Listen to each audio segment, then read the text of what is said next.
Welcome to the Private Practice Startup, where we inspire you from startup to mastery. We chat with entrepreneurs, experts in the mental health and business arenas, and successful private practitioners to give you the tools needed to make your dream practice a reality. Visit theprivatepracticestartup.com for awesome resources, free trainings, and so much more. Here are your hosts, Dr. Kate Campbell and Katie Lemieux. What is up, Startup Nation? We're back with another podcast episode of the Private Practice Startup. I am one of your hosts, Katie Lemieux. What's up, guys? I'm here, Dr. Kate Campbell. And we are stoked about today's guest. And if you guys don't know her already, I think I'm like amped up and pumped up on energy from just our conversation before we hit record. So I'm super excited to bring you guys Tiffany McLain. Her business name is Hey Tiffany. So hey, Tiffany. Hey guys. Hey Katie. Katie, what's Tiffany. What's up? We are going to be talking about a topic I love to talk about, the most read subject in the books that I read. We're going to be talking about money.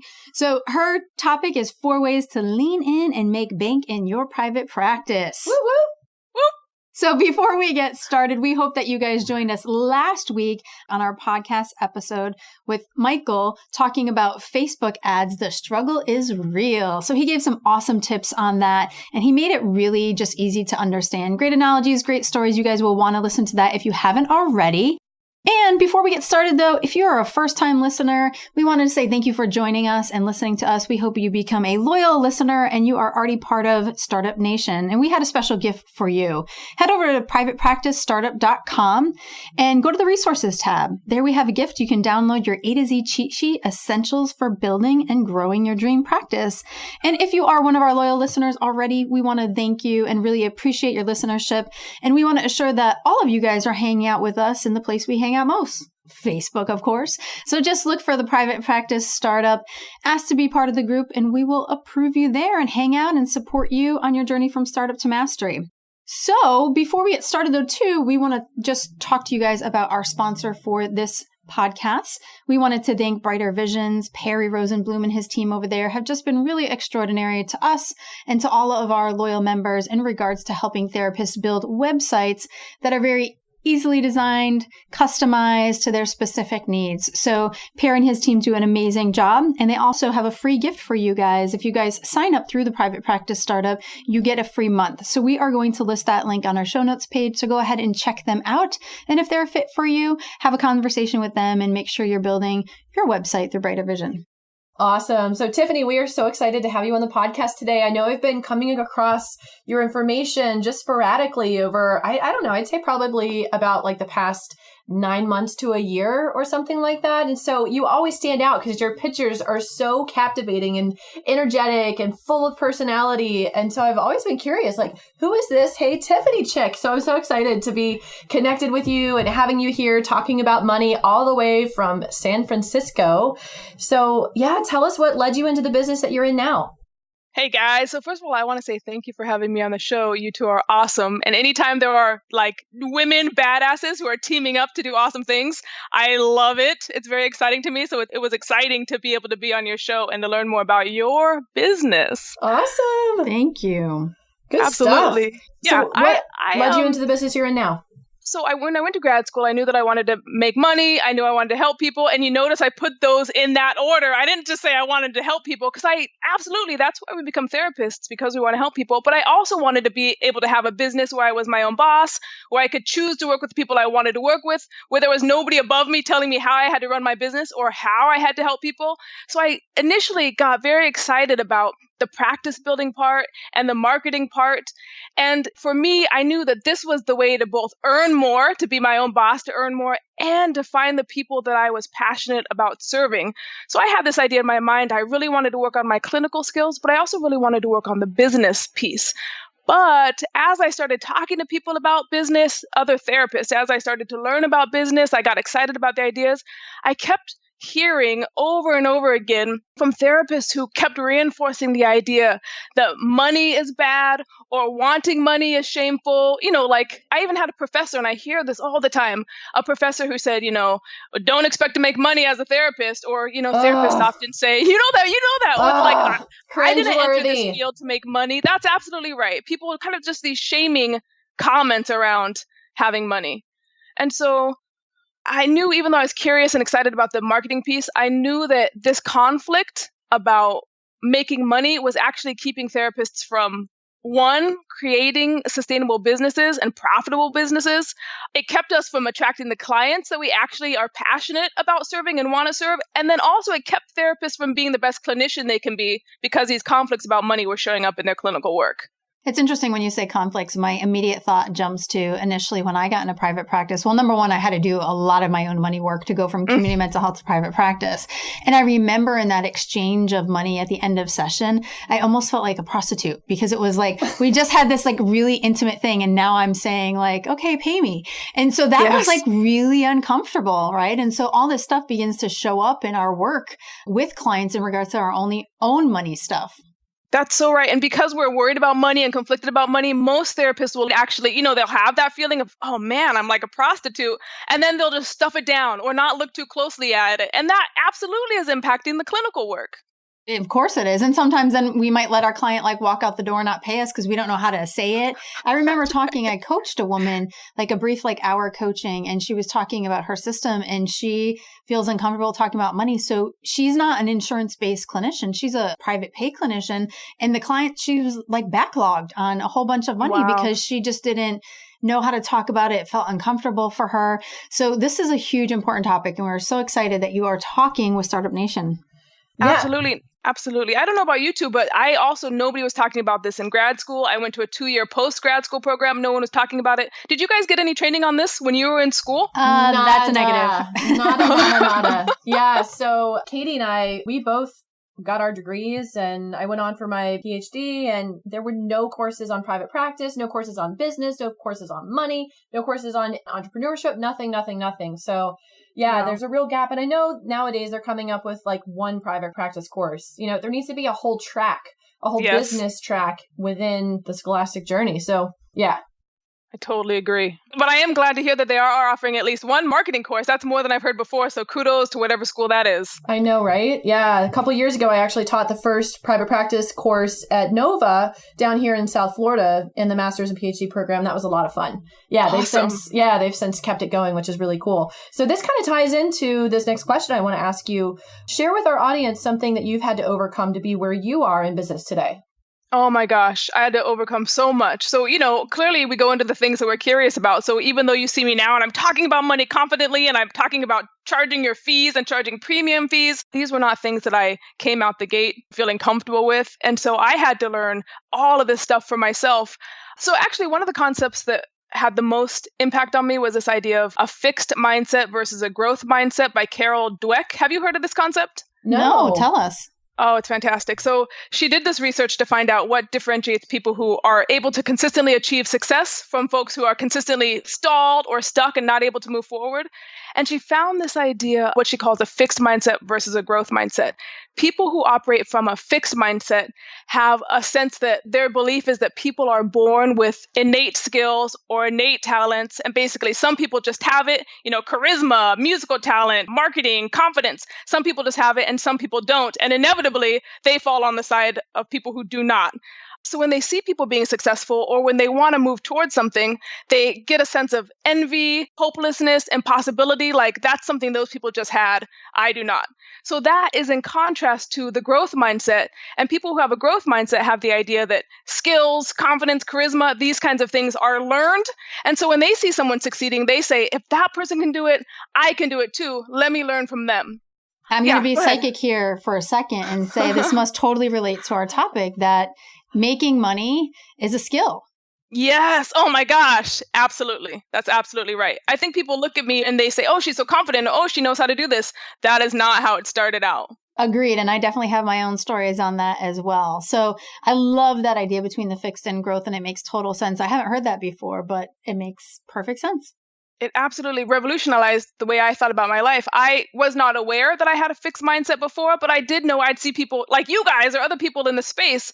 And initially I'd feel envy or that's so out of reach. When I heard about this concept, it actually helped me become conscious of that. And I was able to consciously shift to, oh my gosh, these are people I can learn from and collaborate with. And if they can do it, I can do it too. And that totally changed everything about my life and my business. So I'm just going to invite Startup Nation to actually listen to this podcast through a growth mindset ear. In case you had a fixed mindset ear, go ahead and listen to the rest of our conversation, knowing that this is possible for you too, and it's a skill like anything else. Absolutely. Awesome. I love that. That sets us up so perfectly to dive right into 4 ways to lean in and make bank in your private practice. So let's kick it off with tip number 1, Tiffany. Yeah. So tip number 1, when we're thinking about money, either charging money or talking about money topics in our practice, the first thing you got to do is acknowledge the feelings. For a lot of therapists, they experience shame or guilt or envy or anger when it comes to thinking about money in their private practice. So the first thing to do is actually just acknowledge that those feelings are there. They don't make you bad. You're not a terrible person for them. I encourage you to start being curious about what they are, where they come from, and how to lean into them. That's really cool. We actually did a podcast with our friend and colleague, Dr. Eva Braun, talking about money, but really exploring our family of origin as it relates to our money beliefs. So bringing awareness to that as well is really important. All those different messages. I know that it wasn't really said, but all the demonstrations of the nonverbal things was very much, the message was you have to work hard to make money. So what have I been doing? Yeah, working hard to make money most of my life until I really became aware of that message has been running my life. I love that. I actually listened to that podcast with Eva Braun. I recommend all your listeners to go back and listen to it. It was fantastic, and she was so on point. And we'll put that in the show notes as well. I know that Kate's trying to pull up the episode really quick. So acknowledging the feelings, feeling the guilt, the shame, the fear, the envy, whatever's there, it's just really important to acknowledge it first. Tiffany, what would be the next tip? Oh, before we get into that, the episode is episode 40. We'll put the link in the show notes. And it's called What's Your Money Mindset? Perfect. I love it. Nice. Yeah, it's so funny. I just wanted to comment, but I was looking at our list of podcast episodes trying to find the number, and I actually got into private practice, and I knew that was always my dream and my vision to get into private practice because I wanted to make money. And then I felt like shameful about that. Like, oh gosh, I can't even say that out loud really. But that was one of the reasons that I had wanted to get into private practice. And then hearing other people's issues and judgments and, the comments that sometimes people make, oh, we don't get into this field to make money. Well, yeah, I can totally relate to what you're talking about and had to work out my own stuff with that too. So yeah, let's jump into tip number 2. Tip number 2 is to get real about your financial situation. So once you acknowledge the feelings that are there, just like you were talking about that you did, the next thing to do is actually find out what you actually need to be charging in order to have the lifestyle and the business that you wanted when you set out to create the private practice in the first place. So that means not only your current budget, the current things you have to pay for, but also the things you want, whether that's weekly massages, going on vacation, buying a Tesla, being able to buy a house, retirement, student loans, like actually paying off the things so that you can have a thriving lifestyle as opposed to this just barely getting by in your business. I like that. And I went through a year of business coaching and we did this exercise of looking at, okay, if we reduced expenses, this is how much we would have in our business. But if we increased our cost or fee by X amount of percentage, it was like mind blowing. Like even 10%, it created so much more money than just looking at reducing expenses. So, if you're not a numbers person, have someone do this for you. But I love how you say when things are black and white and it's fact based, you really can actually look at and make changes to your lifestyle. And I love you talk about lifestyle business. That's so important because Kate and I talk about all the time how we went into practice with definitely no plan. And there was no lifestyle in that plan for sure starting out. So we exhausted ourselves. But I love how you say really look at that. Not only first, you could be in the middle of your practice and listen to this podcast and step back and say, what do I really want? Absolutely. I think that's essential to actually be able to step back no matter where you are, in what stage of your practice, step back and look at the facts, the reality of your situation. Love it. What's tip number 3? Tip number 3, 1 and 2 lean right into this one. So number 3 is lean into your fear. So just like you're talking about, when you actually look at the reality of your financial situation and you see what you need to be charging in order to have the practice that you want that supports your lifestyle versus the other way around, a lot of therapists experience fear around this because they think, oh my goodness, how do I get from point A to point Z when I'm so afraid of even beginning to talk about these things or addressing these things? So rather than running away or feeling like, oh, this is overwhelming, I got to get out of here, I encourage people to lean into and take action based on that fear and then to pay attention to the lessons that come on the other side of doing the thing that scares you the most. I would love, if you don't mind, to share a story with maybe someone you coached through this very specific topic or this tip into leaning into the fear. Like, what came up for them? How did you coach them through that process? What did you suggest? Absolutely. So this actually has come up with multiple people, so I'm not giving away confidential information. A common scenario is that you have a therapist has a client who comes in who's on a sliding scale, let's say, and the client starts talking about the fantastic new pair of shoes they bought for $300 or going, it's so hard. I can only go out to dinner 3 nights a week and I had this cocktail, really expensive things. And meanwhile, the therapist is getting sweaty, getting uncomfortable, getting resentful and angry that they're taking a sliding scale. Well, meanwhile, this person is living a lifestyle that's much more extravagant than what they can afford. They're eating like $2 chuck and beans every night. And so this is an example where therapists think, I don't know how to talk about it without being angry or without attacking the person or even without coming across whatever kind of way. An example of coaching someone around this is that they actually do simply say, think about it not only in terms of the reality of your financial situation, but also as a clinical issue. So I encourage therapists in that situation to say something like, Mary, you're coming in and telling me how you're buying $300 pair of shoes. And meanwhile, I have you on a sliding scale. What's that about? What can we make of this? And actually letting the client start thinking with you collaboratively about how you two may be colluding to avoid something happening right there in the room in the relationship. And this often leads into so much deeper material about that client's life and other ways they're dissociating interpersonally and even from their own anxieties, thoughts, and feelings. I love that example. That's fantastic. Earlier in practice, I offered a sliding scale, and I don't do that anymore. It was interesting because people weren't even asking for a sliding scale, but I would do something like this. Yeah. I'd say, so I charge $125, but if that's not okay, I can, and I'd go on and on. And so I just learned to say, I charge $125 and shut the mouth.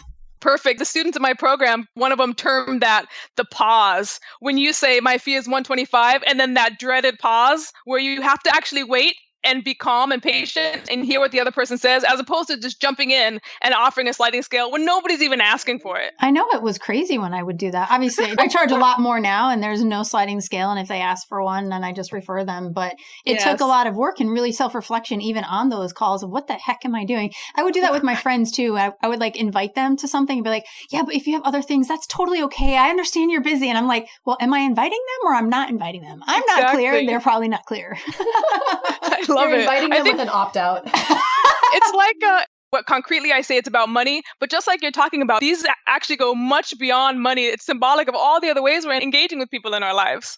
Yeah, exactly. Because if it's in one area, it's probably in another area. Absolutely, yes.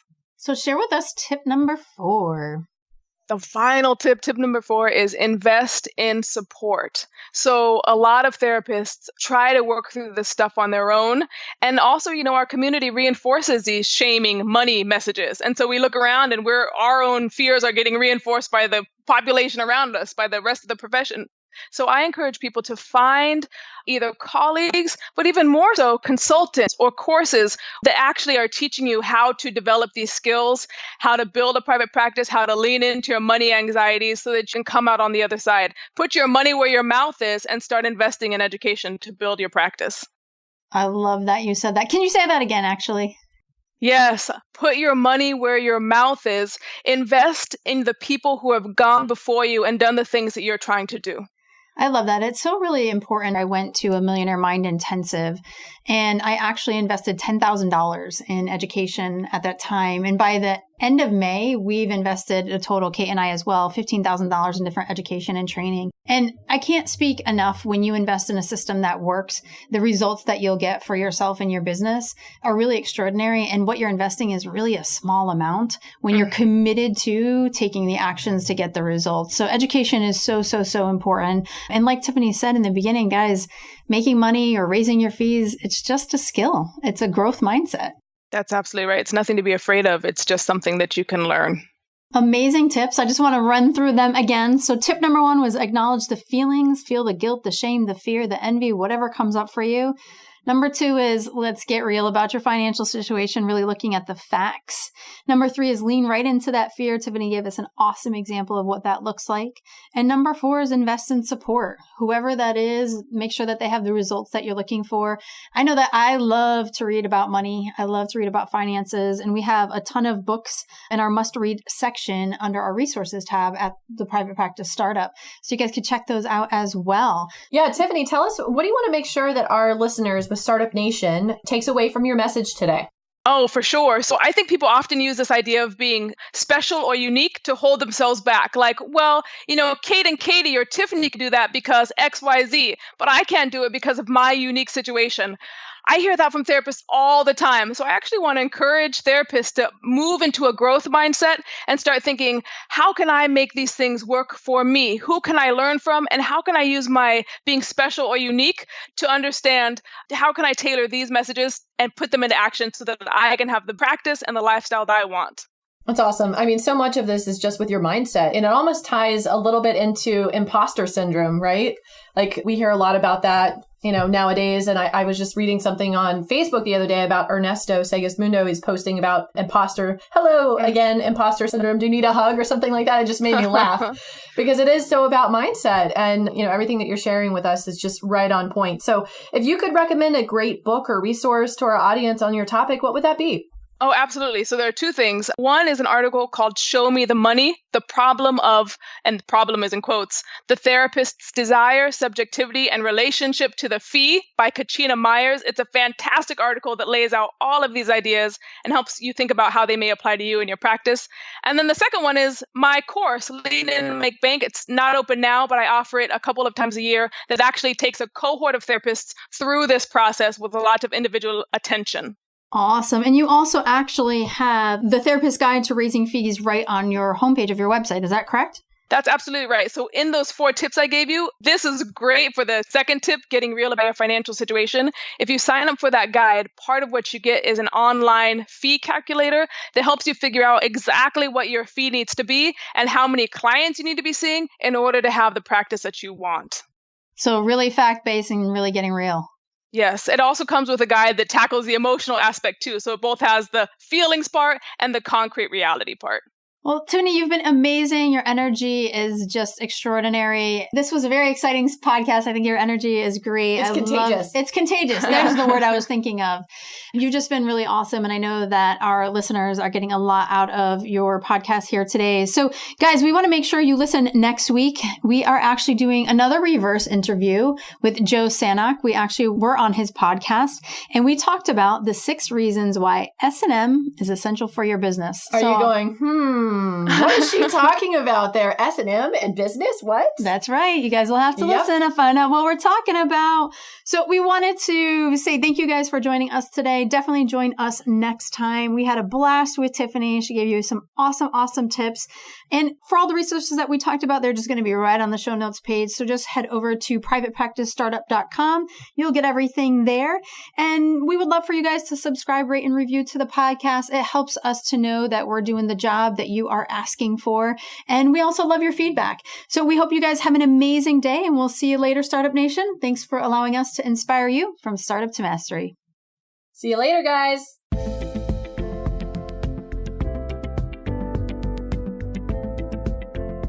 Thanks for joining us on the Private Practice Startup. Visit theprivatepracticestartup.com for awesome resources, free trainings, attorney-approved private practice paperwork, and so much more.